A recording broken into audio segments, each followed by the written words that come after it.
Nada más, Adelante. estamos, ayúdenme a orar por un hermano que tuvo un accidente hace años y ahora fue en la cabeza y ahora está con el epilepsia. Yo no sé si ustedes saben, pero ya no es solo la epilepsia, sino que está convulsionando. Ok. Y anda con la moto, con las motos, y cada vez que le agarra eso, anda con la moto. Ujú, ok. Y es una Eh, situación para que Dios nos dé sabiduría, cómo hablarle, porque son personas que siempre han trabajado y no quiere estar en la casa y se pone todo deprimido. Y ahí que busque el Señor es lo que yo más le pido, porque Dios sí le va a dar ya, y lo que tiene que darle, pues, Dios nos da paz y nos da seguridad cuando tenemos a Cristo en el corazón, ¿verdad? claro. Pero Eso me hizo recordar también por oración por Gerson Loría. Gerson trabaja en CLIR, en la Confraternidad Latinoamericana de Iglesias Reformadas, y Gerson tuvo un accidente en moto. Un carro se saltó del alto, si no me parece, sí, así creo, que nos informaron, y él necesita una cirugía en su rodilla y está bastante golpeado, costillas fracturadas. Entonces, para que el Señor le ayude a restablecerse pronto, Gerson Loría Amén. tiene 23 años de edad. Eso. Ujú. No, no sé si hay alguien más con acciones de gracias, con peticiones. y por mi salud, Amén. Y por los 15 que te dejó cumplir. 15 soy de la pura edad de don Arturo, imagínense. Así es. ¿Ok? Don Edgar Figels, ¿qué tal si pones ante el Señor las diferentes peticiones y acciones de gracias que se han externado, por favor? Y las que no se han externado también. Amén, amén, amén. Padre hermoso, te damos gracias, Señor, por, Padre, recibirnos hoy, Señor, y atender, papá, a nuestro clamor. Gracias, Padre, porque aún pones también en nosotros el ánimo, papá, para venir hasta ti, Señor, y reconocerte, Padre, como aquel que nos ama, Señor, que escucha nuestra oración, que atiende, Señor, que inclinas tu oído hacia nosotros. Sabemos que nuestra oración llega a ti como olor fragante. A ti te pedimos, Señor, en tu voluntad, papá, que obres, Señor, en cada una de estas peticiones, Señor. Tú eres quien conoce cada hecho, Padre, y también conoce los corazones de cada uno. Por ese amor que nos tienes, Señor, y porque nos guardamos en ti, esperando también lo mejor. Cada una de estas peticiones, así como lo que te agradecemos, papá, por lo que has hecho, por lo que vienes haciendo y aún por lo que vas a hacer. Señor, no nos queda más que agradecer, Padre, disponernos, Señor, para esperar en ti. Confiados, Señor, y clamando a ti y pidiéndote en el precioso nombre de Jesús. Amén y amén. Amén. Amén. Hermano Eric, el tiempo es tuyo. Muy bien, pero antes de comenzar con el estudio, vamos a cantarle a Olguita su feliz cumpleaños, ¿verdad? ¿Mm? Olguita es de los integrantes más antiguos de este grupo y nunca, nunca falta a menos que haya algo realmente de peso como que no tenga internet, ¿no? Entonces, Olguita, para vos un feliz cumpleaños, que Dios te bendiga. Muchas gracias. Feliz, feliz cumpleaños, Dios, deseamos para ti, que Dios que Dios omnipotente te potente te quiera quiera bendecir. bendecir. Feliz, feliz cumpleaños, que Dios en su bondad te haga vida, salud, felicidad. Felicidad. A Dios le damos gracias, que con amor sin par, al fin de otro año hermoso, te permitió llegar. Feliz, feliz cumpleaños, de Dios en su bondad, te Que deseo de larga la vida, vida salud, salve. felicidad. Amén. Muy Muchas bien. gracias, muchas Amén, gracias. amén. Feliz cumpleaños. Gracias. Bueno, y que cumpla un montón más. Bueno, realmente es una bendición, pues un año más de vida, un año más de sabiduría, un año más en el Señor, ¿verdad? Amén. Esa es la bendición más grande. Amén. Muy bien, vamos a arrancar hoy. Estamos viendo el progreso del peregrino, ya estamos terminando el libro. Ellos ya están cruzando el río de la muerte y entonces eso nos abrió posibilidades de hablar sobre la muerte. Y la semana pasada estuvimos hablando sobre el sueño de los justos, ¿verdad? Es decir, hay quienes dicen que cuando la persona muere, el alma queda ahí como en un Ahí stand-by, ven. ¿verdad? Como dormiditos ahí, como que no, como que no está, ¿verdad? El alma ahí. Y vuelve a ser revitalizada en la venida de Cristo. Y también vimos qué decía la Biblia al respecto. Hoy vamos a hablar del purgatorio, ¿verdad? Dijo el Papa Benedicto XVI, el purgatorio no es un elemento de las entrañas de la tierra, no es un juego exterior, sino interno, es el fuego que purifica las almas en el camino de la plena unión con Dios. Pero dice 2 Corintios 5:8, leo en versión Nueva Traducción Viviente, sí, estamos plenamente confiados y preferimos estar fuera de este cuerpo porque entonces estaríamos en el hogar celestial con el Señor. Entonces, como que hay una pequeña contradicción entre la enseñanza, este, que nos habla del purgatorio y lo que dice la Biblia al respecto, ¿verdad? Bienvenido, don Luis Calvo, que Dios te bendiga. Buenas noches, bendiciones. Amén. Muy bien. Entonces, vamos a hablar un poquito del purgatorio porque también a veces me he dado cuenta, sí, me he dado cuenta de que a veces refutamos algunas cosas, pero no nos hemos molestado en entender qué cree la gente y por qué lo creen, ¿verdad? Y a veces se convierte aquello en un dime que te diré, una discusión de que yo sé más que vos o que vos estás equivocado, pero aquí no se trata de eso. Se trata de ver qué dice la palabra de Dios y entonces vamos a ver cómo se originan ciertas cosas, así como vimos con la doctrina del sueño de los justos, vamos a hablar un poquito del purgatorio. El catolicismo romano pretende fundamentar esta doctrina con la palabra de Dios. Y en este estudio vamos a abordar algunos pasajes que se utilizan para, para justificarla, para fundamentarla. Algunas de las justificaciones para esa enseñanza son tomadas de expresiones de los llamados padres de la iglesia y aseguran que el purgatorio, como estado temporal de purificación, fue creído desde el principio por los primeros cristianos, o sea, de la iglesia primitiva.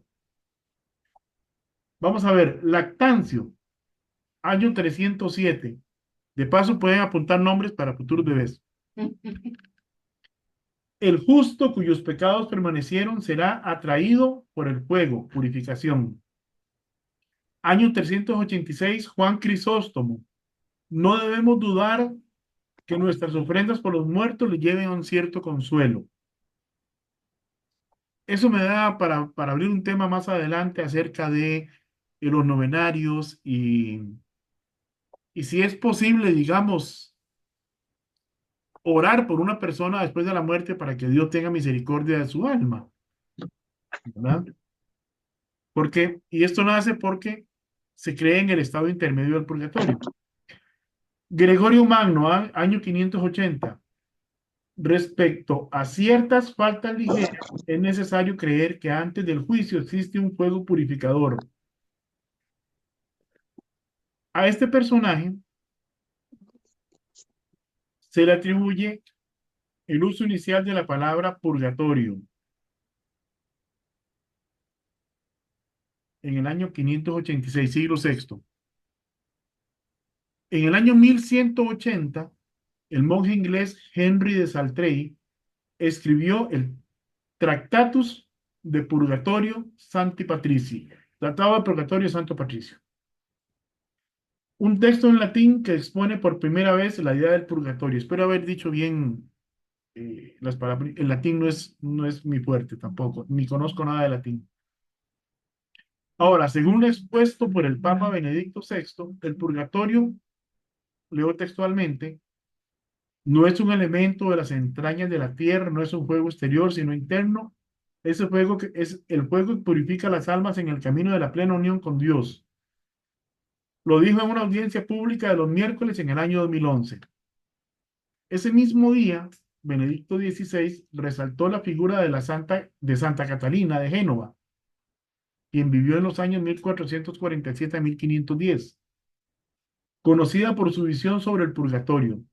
La santa no parte del más allá para contar los tormentos del purgatorio e indicar después el camino de la purificación o la conversión, sino que parte de la experiencia interior del hombre en su camino hacia la eternidad. Añadió que el alma se presenta ante Dios aún ligada, y ojo con esta frase, el alma se presenta ante Dios aún ligada a los deseos y a la pena que derivan del pecado, y que eso le imposibilita gozar de la visión de Dios y que es el amor de Dios por los hombres el que la purifica de las escorias del pecado.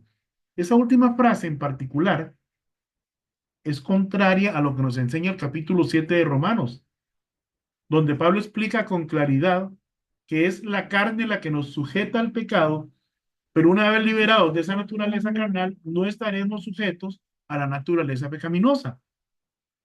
Recuerde, Pablo dice, miserable de mí, ¿quién me librará de este cuerpo de muerte? Y la respuesta está 2 versículos más adelante, donde Cristo mismo es el que nos libera. Pero sabemos que estamos sujetos a pecado mientras vivamos en esta carne, somos sujetos de tentación. Una vez que nos liberamos de esta carne, el alma, que ya fue sellada por el Espíritu Santo, no está sujeta a las tentaciones de este mundo carnal. Ahora, el término carnal o carne es usado en las epístolas de Pablo para denotar la naturaleza pecaminosa de Adán. Esto es la naturaleza que le quedó como resultado de la caída, de su caída, pecado original. Otro término que se utiliza para describir esa naturaleza es viejo hombre. ¿Se acuerdan? De por tanto, despojados del viejo hombre con sus vicios. ¿Recuerdan ese pasaje? Esta naturaleza, la naturaleza de Adán, es la única naturaleza que alguien tiene antes de que crea en el Señor Jesucristo y su resurrección, y la única naturaleza que estaba disponible en el tiempo de la ley. Sin embargo, después del sacrificio de Cristo, después de la obra que hizo aquí en la tierra, cuando alguien lo confiesa como Señor y cree en su corazón que Dios le levantó de los muertos, nos dice Romanos 10, 8 y 9, es nacido de nuevo y recibe una nueva naturaleza. Esa nueva naturaleza en las epístolas de Pablo se llama nuevo hombre, como opuesto al viejo hombre. Espíritu como opuesto a la carne y espiritual como opuesto a carnal. Es la naturaleza que queda después de la muerte física. ¿Vamos bien hasta aquí? Ok. Ahora, la doctrina católica basa su enseñanza sobre el purgatorio en pasajes tomados fuera del contexto de estos.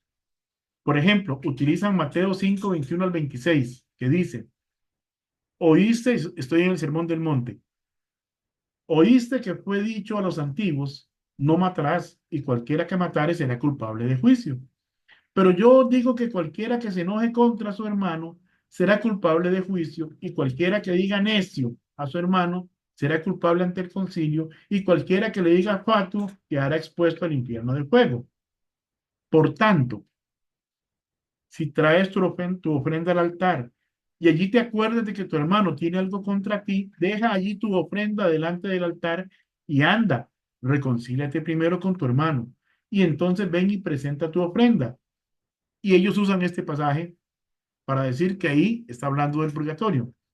Ponte de acuerdo con tu adversario, verso 25.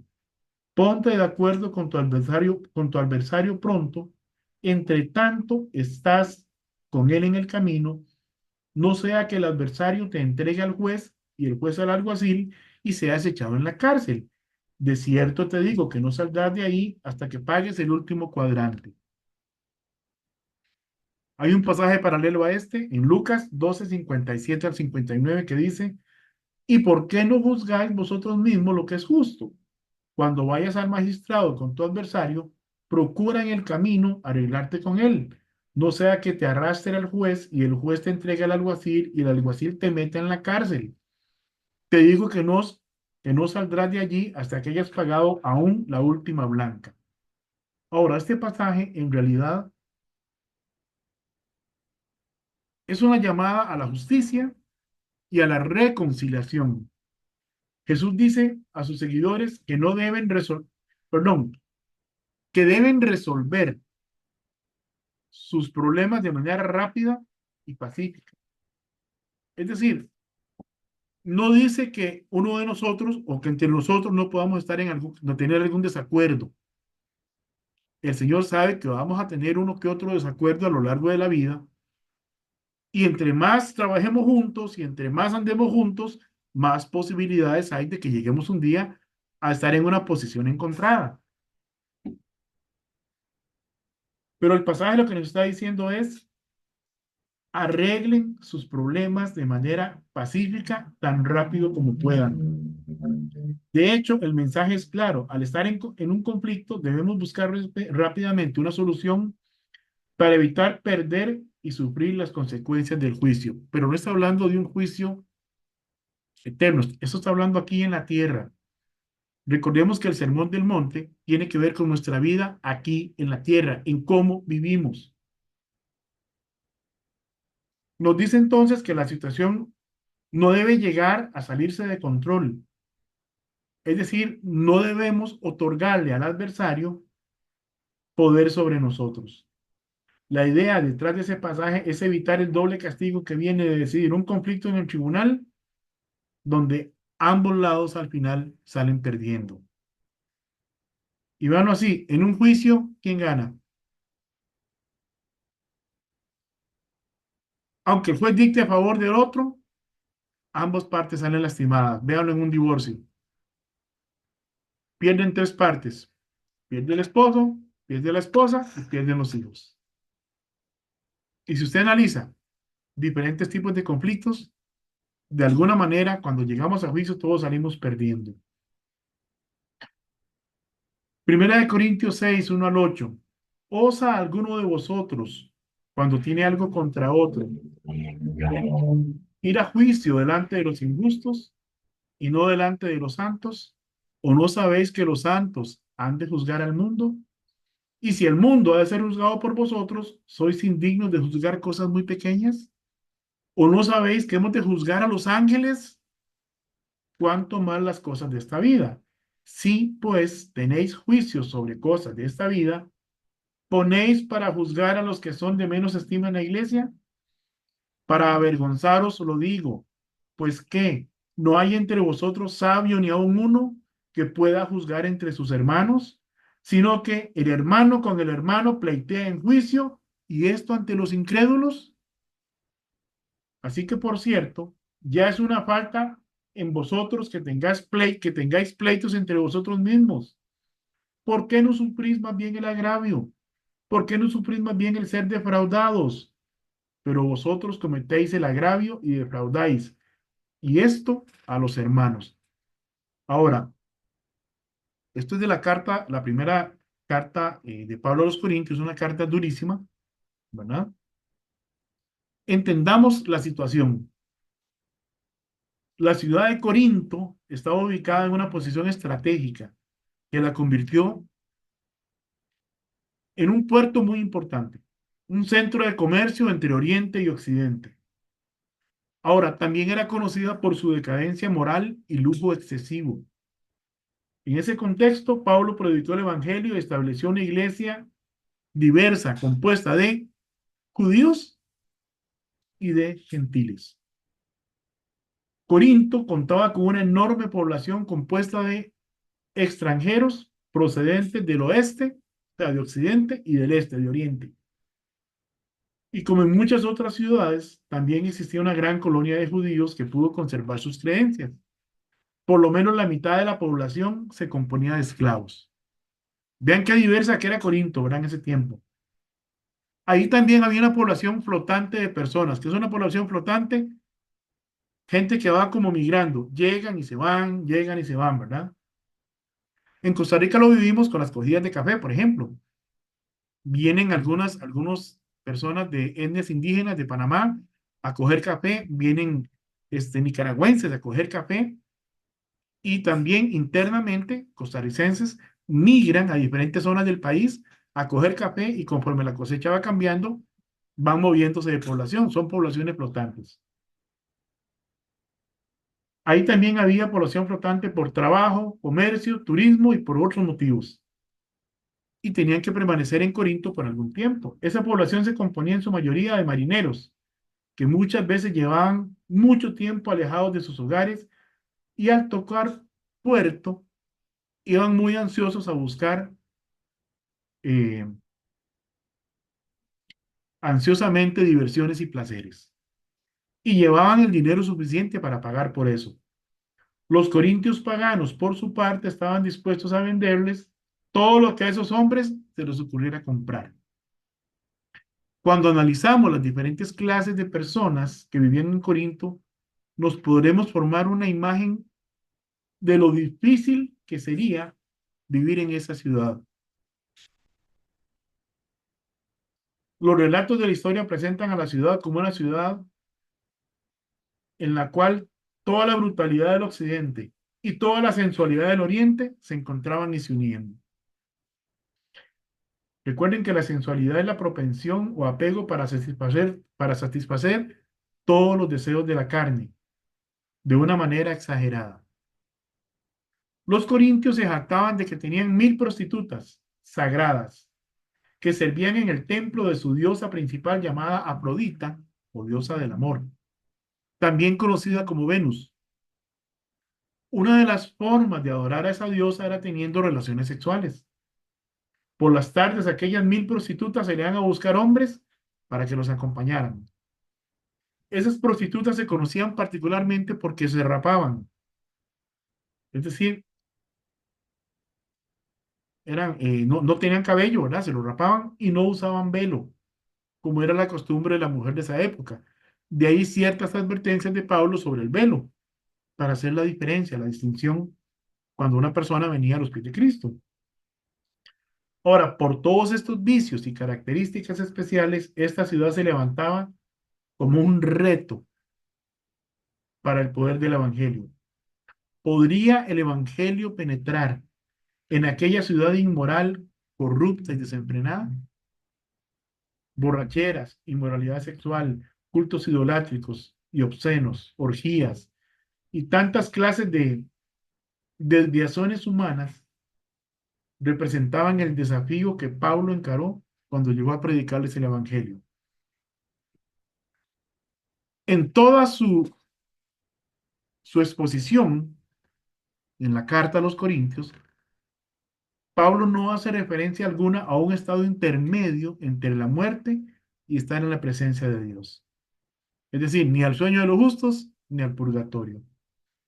El pasaje tiene que ver más bien con situaciones puntuales que se vivían en la iglesia de Corinto y que sus miembros, en lugar de buscar el consejo de sus pastores para aclarar sus diferencias, podrían estar ventilando sus casos en los juzgados, causando una mala impresión sobre el cristianismo ante los inconversos.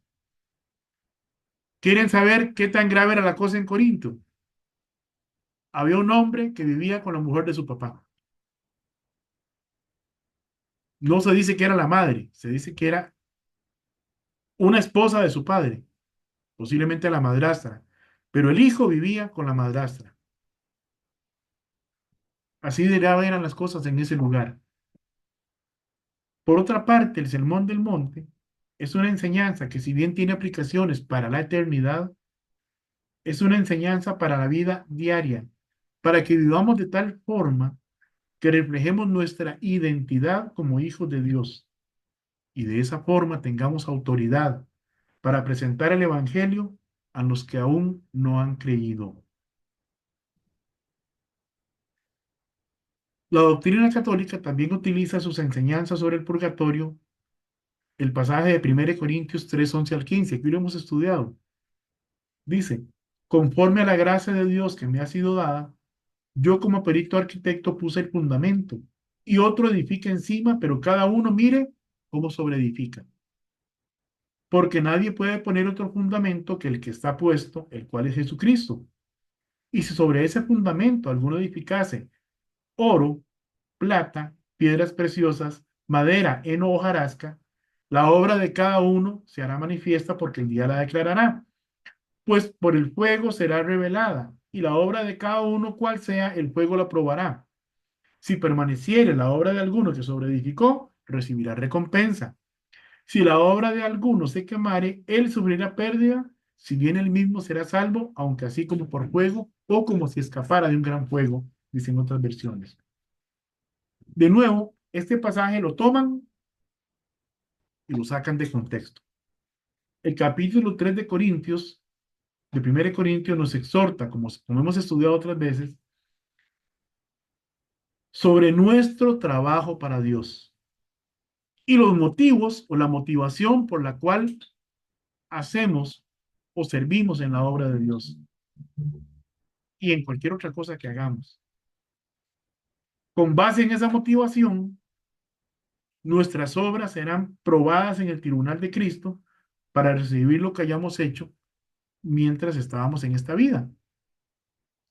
Si la motivación para hacer algo es glorificar a Dios, estaremos edificando con oro, plata y piedras preciosas, que son materiales que resisten la prueba del fuego. Pero si la motivación para exaltar, la motivación para servir en la obra de Dios o para hacer cualquier cosa es exaltar nuestro propio ego, es decir, buscar la alabanza y la admiración de los demás, entonces estaremos edificando con madera, heno y hojarasca, cosa que Cristo va a juzgar, o lo que Cristo va a juzgar es la intención de nuestro corazón y no lo que puntualmente hagamos. En otras palabras, Luis y yo podríamos estar haciendo las mismas cosas en la obra de Dios, predicando, enseñando, visitando, evangelizando, haciendo viajes misioneros y todo lo que usted quiera. A los ojos de los demás, Luis y Eric, ay, son dos siervos de Dios. Pero Luis tiene claro que él sirve a Dios y está glorificando a Dios.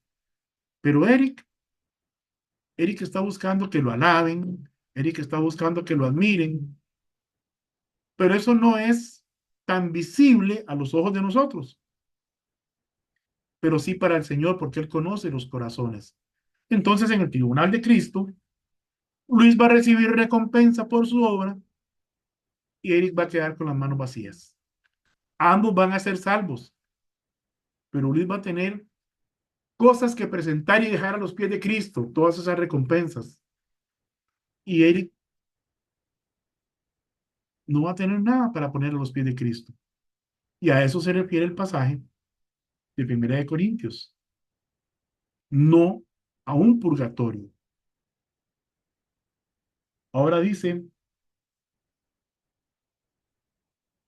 si pues, dice 1 Corintios 10:31, si pues coméis o bebéis o hacéis otra cosa, hacedlo todo para la gloria de Dios. Ahora aquí surge algo importante. La Biblia entonces en ningún momento dice que vamos a ir a un estado intermedio. Una vez que el alma se separa del cuerpo, el alma ya no está sujeta a las tentaciones que vienen por medio de la carne y va directo a la presencia de Dios. Ahora, si esa persona no tenía a Jesucristo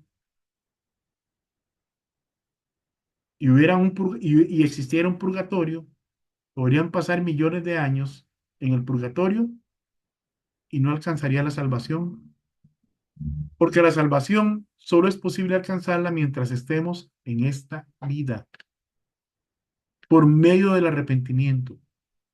Dice Hechos 17:30, pero Dios, habiendo pasado por alto los tiempos de esta ignorancia, ahora manda a todos los hombres en todo lugar que se arrepientan.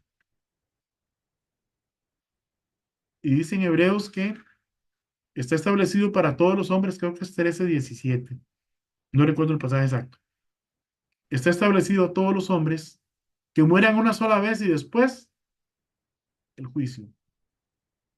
Dice Romanos 6:23, porque la paga del pecado es muerte, pero la dádiva de Dios es vida eterna en Cristo Jesús, Señor nuestro.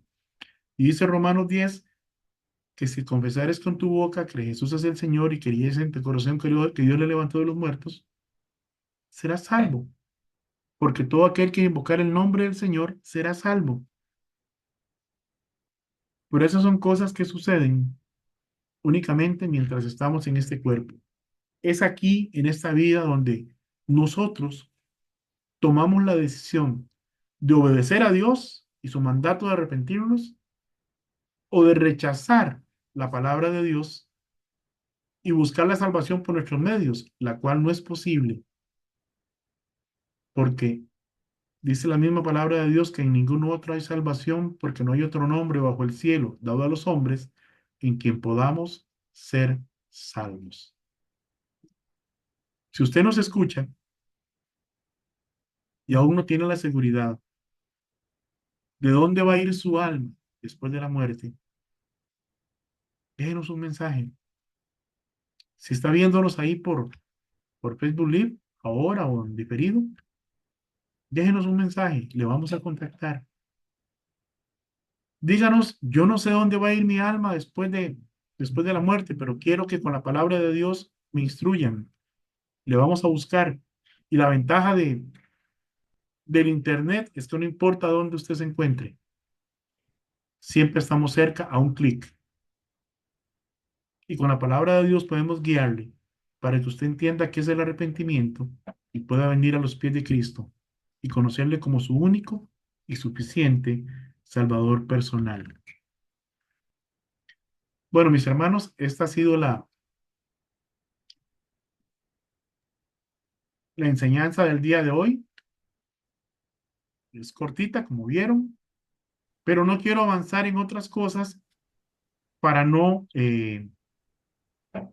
dejar un tema truncado, ¿verdad?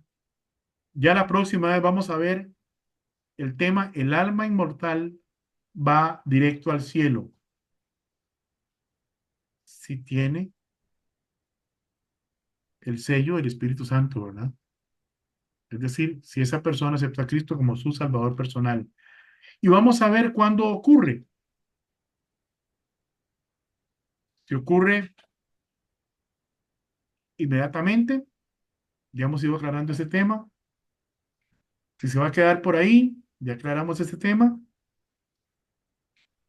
Y si ocurre en la venida de Cristo, es decir, los que no verán muerte o no veremos muerte porque no sabemos cuándo venga el Señor, vamos a hablar un poquito del arrebatamiento. ¿Hay un arrebatamiento? ¿Cuándo ocurre? ¿Ocurre al final de la tribulación? ¿Ocurre a la mitad de la tribulación? ¿O ocurre al inicio de la tribulación? Y con eso estaríamos cerrando entonces el tema de la muerte y el progreso del peregrino para ver qué más nos da el Señor para seguir estudiando. Entonces vamos a terminar aquí la transmisión. Que Dios les bendiga y recuerden, estamos para servirles en todo momento. Amén. Gracias.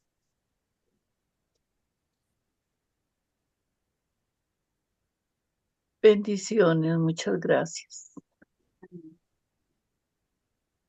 Vamos a Muchas ver. gracias, Eric. Está muy bueno.